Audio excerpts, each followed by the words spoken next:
أن أقيموا الدين ولا تتفرقوا فيه. தீனை நிலைநாட்டுங்கள், இதில் பிரிந்து விடாதீர்கள் என்ற குர்ஆன் வசனத்தின் மையக் கருத்தில் ஜமாத்தே இஸ்லாமி ஹிந்த் மாநில மாநாடு ஜனவரி 30, 31 ஆகிய நாட்களில் திருச்சியில் அல்ஹம்துலில்லாஹி ரப்பில் ஆலமீன் வஸ்ஸலாத்து வஸ்ஸலாமு அலா ரசூலிஹில் கரீம் வ அலா ஆலிஹி வ அஸ்ஹாபிஹி அஜ்மஈன் இலா யௌமித்தீன். Respected Amir Jamaat Islami Hind, Secretary General, Tamil Nadu Talaivar, and all other Amirs of different halqas who have graced the occasion, and honored guests who are sitting on the dais, and respected brothers and sisters, Assalamu alaikum wa rahmatullahi wa barakatuh. It was in 1947 that we had gained our independence and had seen a dream. That was a great dream, and we visualized that we will reconstruct our country after the success of the long struggle for independence on the basis of liberty, equality, and fraternity.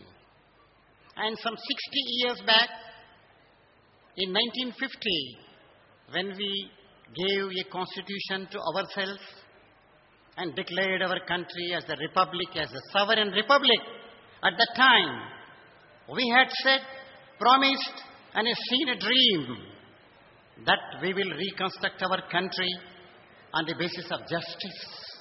That is the basic and fundamental conception.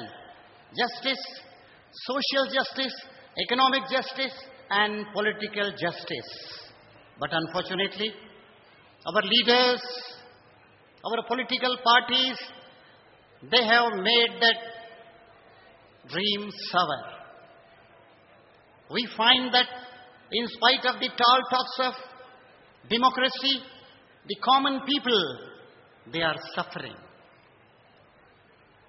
The president of this session was speaking about 6% and 7% and 8% annual growth rate. But as Krishna Iyer, the learned former justice, commented, who is getting benefited from this growth? Only Ambani's, Tatas and Birlas. And they are getting their names inscribed in the foremost list of billionaires. But what about the people? Another committee set up by the government of India, Arjun Sen Gupta Committee, just 1.5 years back, it opened our eyes and said that 77% Indians, they are earning less than 20 rupees per day. Poverty is on the increase. What is the use of this growth? Growth for the sake of growth. It is a cancerous growth, as it happens in the case of human body and body parts. We have in our high courts, Supreme Court and lower courts 3 crore pending cases, and we require at least 300 years for clearing this backlog of the cases. Where is justice? We find that there are many thorns of arguments, but there are no flowers of justice. A poor man, he cannot approach a court of law. And if you have to go to high court, you must have lakhs of rupees. And if you want to go even up to the extent of apex court, Supreme Court, then you will require at least 10 lakh rupees or more than that. Where is justice? And where is social justice? Recently, one report has appeared just 2 days back in Hindu. One Navsarjan Trust, with the help of Robert F. Kennedy Center for Justice and Human Rights, it has come out with this report about Gujarat. And this is not the case of Gujarat only, it is the case of almost all states, that 98 types of untouchabilities are being adopted in Gujarat.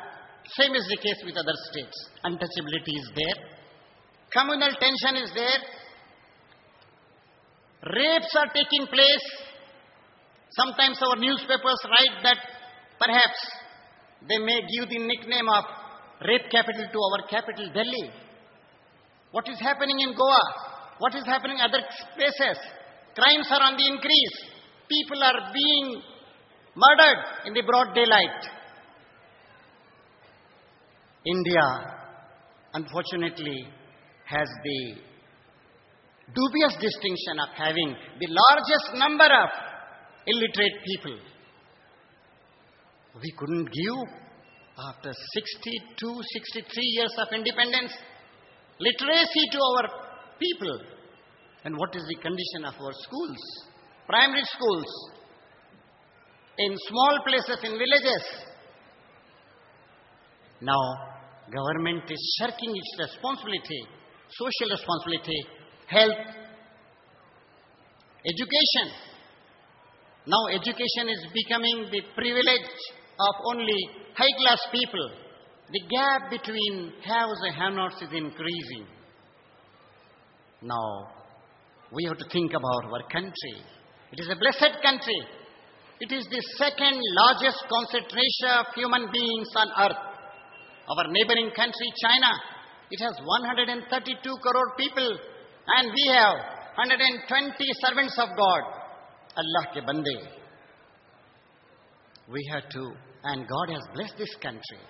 We have fertile lands. We have hundreds of rivers.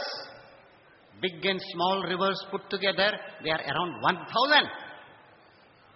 We have very good weather. We have 120 crore people, and India is having a larger number of young people, working class people than China. What has went wrong? How to set the things right?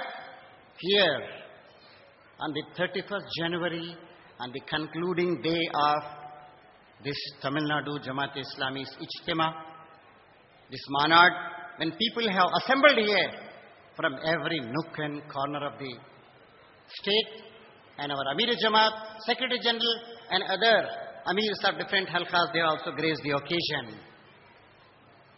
I am presenting a scheme before you. I am standing here and visualizing and seeing a dream. No, all of us are seeing a dream.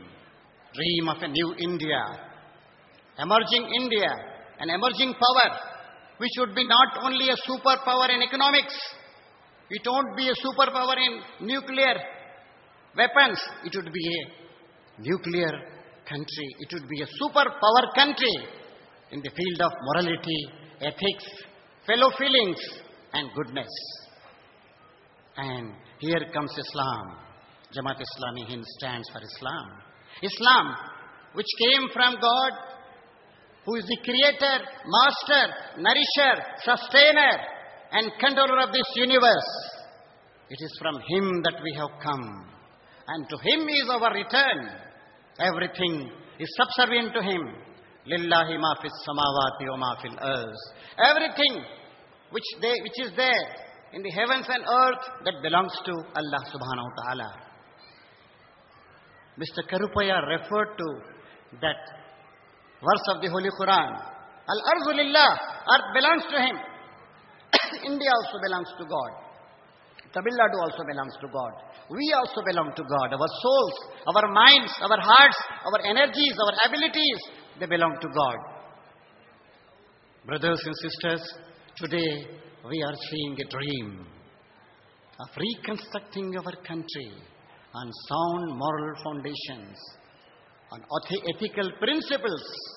First of all, we have to submit and surrender to will of God. Qul inna salati wa nusuki wa mahyaya wa mamati lillahi rabbil alameen. Say, declare this, that my prayer, my acts of sacrifice, and my life and death and everything belongs to God, the Lord of the universe.